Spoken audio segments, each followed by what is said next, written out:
gentlemen. I'm Ken O'Neill, and I'm here with the commissioner of the South Florida Collegiate League, and that would be Vince Farfaglia. Did I get that correct? Almost. Farfaglia. Farfaglia, I'm sorry.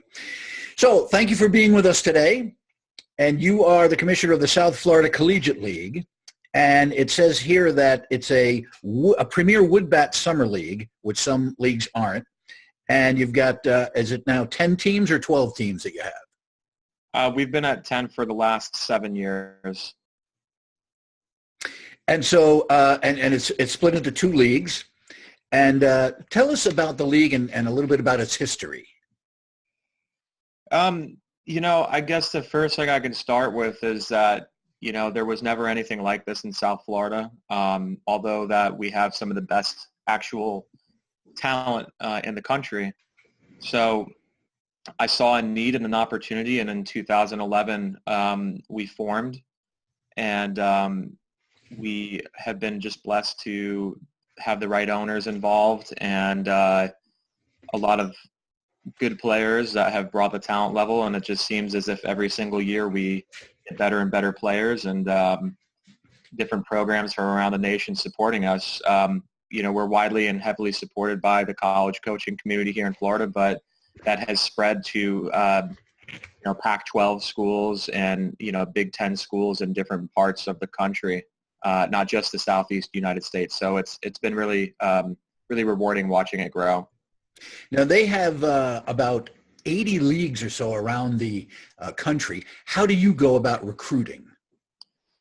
Well, most of the coaches actually send us players. I would say that 90% of our players are sent to us by the college coaches. And then I would say the additional 10% are sent by advisors and just us going out. We have a very, very, very skilled and talented junior college system down here in Florida. So that's part of a very heavy recruiting push for me. I go out to a lot of the junior college events and recruit pitchers and players specifically at these junior college events. So 90% of the guys are sent to us by the college coaches, and then that other additional 10% are guys that we go out and kind of get at specialized events like the Junior College All-Star Game for the state of Florida, and then going out and just developing relationships with the players. We also have a what's called our Futures Game, and this is a high school-based all-star game for the top players and draft prospects in the state of Florida. A lot of them, actually, to be a ballpark, about 33% of those players in that game end up being drafted by a major league club, and then another high percentage of those players end up playing with us if they go play their freshman year at Miami or Virginia Tech or whatever school they're going to, Florida Gulf Coast, Florida Atlantic. So that's another way that we create, I guess you'd say, a relationship with players from when they're at a younger age. Now, according to this, you have a 44-game schedule, and some different leagues have 54-game schedule. Is there a reason why yours is 44 as compared to like a 54-game schedule? Yes. One thing that I can mention is that I am a former player. I played in summer collegiate leagues. I played at the junior college level and the NCAA level. And what I can tell you is that it's a big jump. When you're in college baseball, you're playing generally a weekend series and maybe one or two non-conference games during the week. So when you come here and when you're playing summer ball, it's more similar to what a minor league schedule is like, playing every single day and becoming mentally prepared and showing up to the field mentally prepared every single day and physically.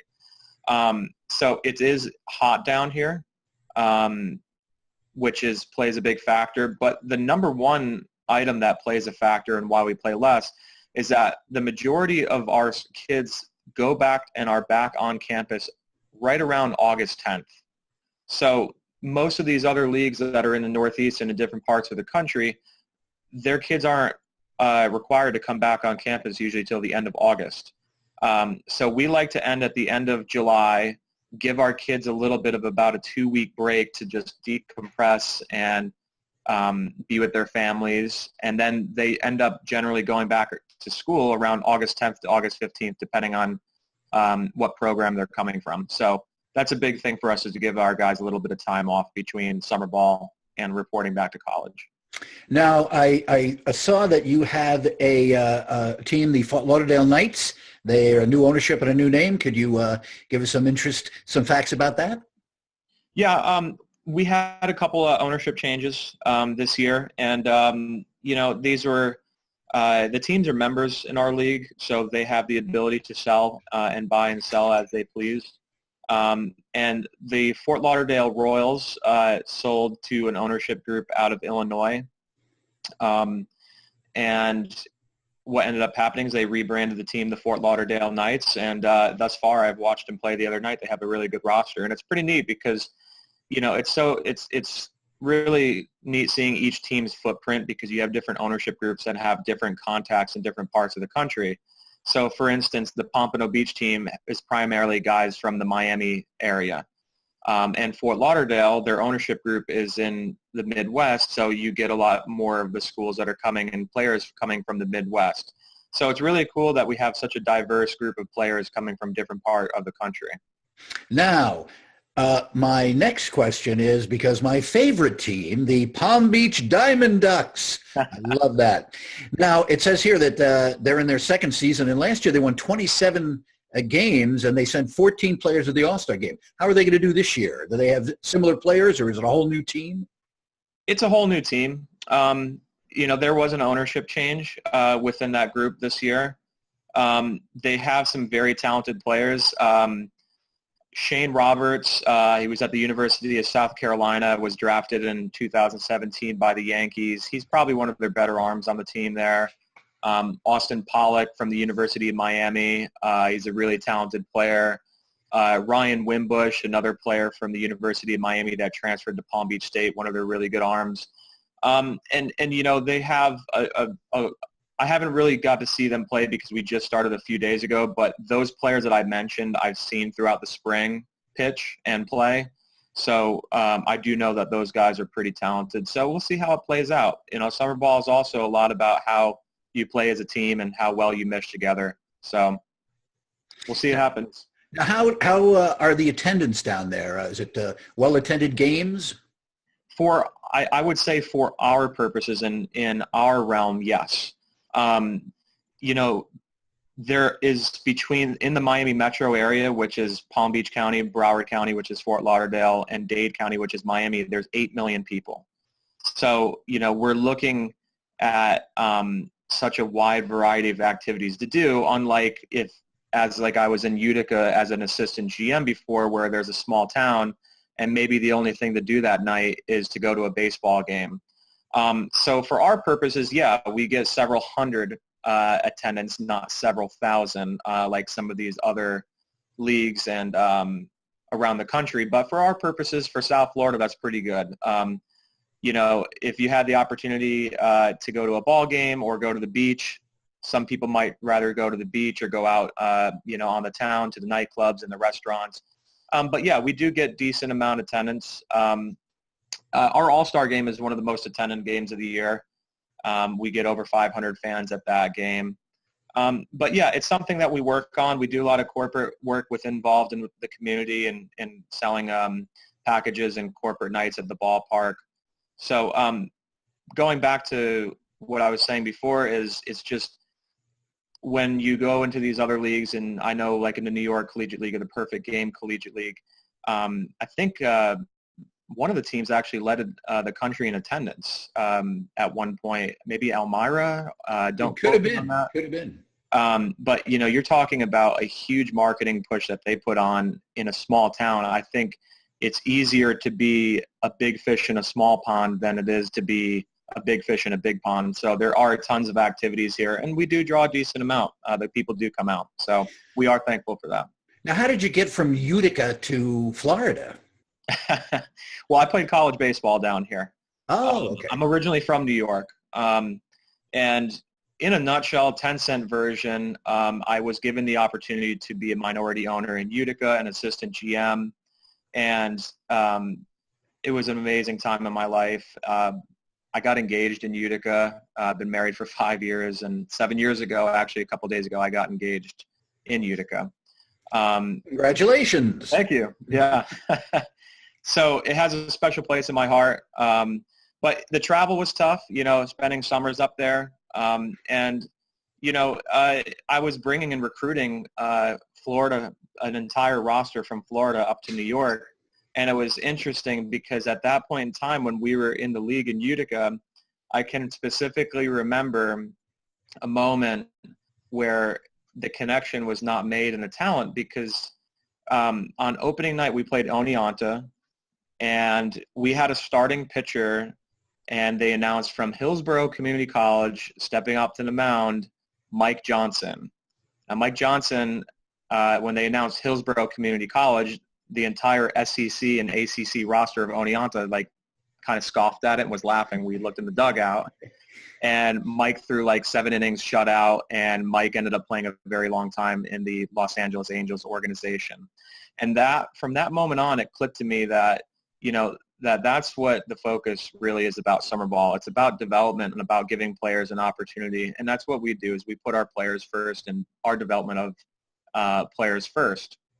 So when I saw that and just the talent level and how our junior college and small school guys competed up into, the SEC players and ACC and more of your Division I type, it made me realize that this could be a big opportunity down here because we have such a, I guess you'd say, a melting pot of schools. Most of our players are Division I here, but we do have a lot of Division II players from the Sunshine State Conference. So when I saw that they were successful up at that level, I knew that we had something special going on and that we could translate that to South Florida. So at that point, after we'd won the NABF World Series, is really when I started to focus my efforts down here and develop the league that we had going here. Now, what kind of community involvement does the team have, and any new promotions coming up for the league? So since day one, we are a charity organization. We have a program that's an employability program. It's called Project Access. And we to date have placed over 70 young men and women into competitive paying jobs in Palm Beach County. So that's one of our big pushes every single year. As far as promotion-wise, probably my and the fans' favorite promotion is called the Duffy's K-Man. The third batter of the opposing team is your Duffy's K-Man. That they strike out, everybody in the crowd gets a free margarita courtesy of Duffy's. So when you announce that, everybody gets pretty riled up, especially when there's free alcohol involved. So that's a pretty good one. We do the 7th inning stretch. Usually we get shoe companies or Adidas or New Balance to do the race to base sponsorships where we get a couple kids in the crowd and we put actually a pair of New Balance on them, and we play the bugle call, and they run around the races. Well, that sounds like fun. Yeah, it's all community based and fun, and we get a lot of the other charity organizations involved that are with us. We're involved in a lot of the Chamber of Commerce, and we deal with a lot of the church and civic organizations as well, and also city camps, city summer camps, and we support all the little leagues. We always have little league nights around the ballpark. So last night was Little League night in Boynton Beach, so we had a nice turnout. Now, as far as the game itself, the big thing now in some of the leagues is in extra innings you put a guy on second base and then the inning starts. Is that something that you do? Is that something you even thought of? Or yes, we actually put that rule into effect, and that was actually put into effect of one of our former alumni that's in the major leagues, and he was telling me that they actually do that in a lot of minor league baseball now. Yes.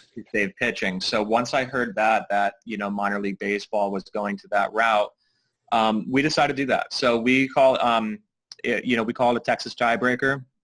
So our rule is we put runners on first and second, no outs, right after nine complete innings of play.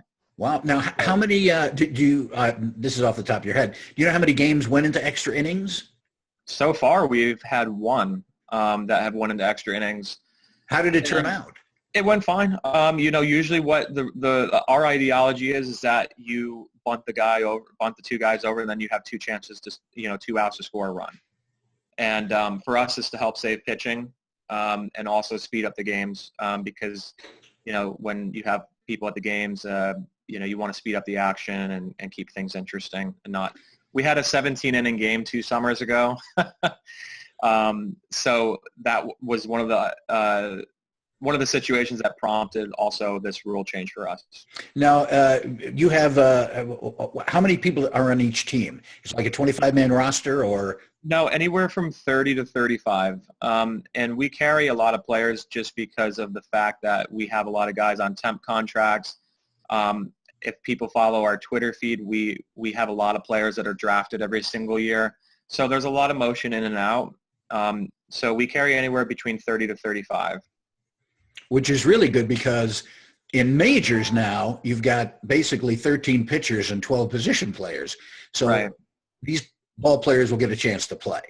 Right. I mean, the big thing for us is we're pitching heavy. Our position players, we try to limit to like 13 to 14 to 15 maybe, depending if you have like a catcher that's more of like a utility guy that can play first or a corner outfield position. And then the rest of it is just pitching from there. Well, listen, thank you very much, Vince, for talking with us today. Anything that we can do for you in the future, please let us know. And by the way, for those who are listening, the South Florida Collegiate League, your website is terrific. I was on there where I got the information and so forth. So we really appreciate you talking to us. Thank you for the time. All right, Vince.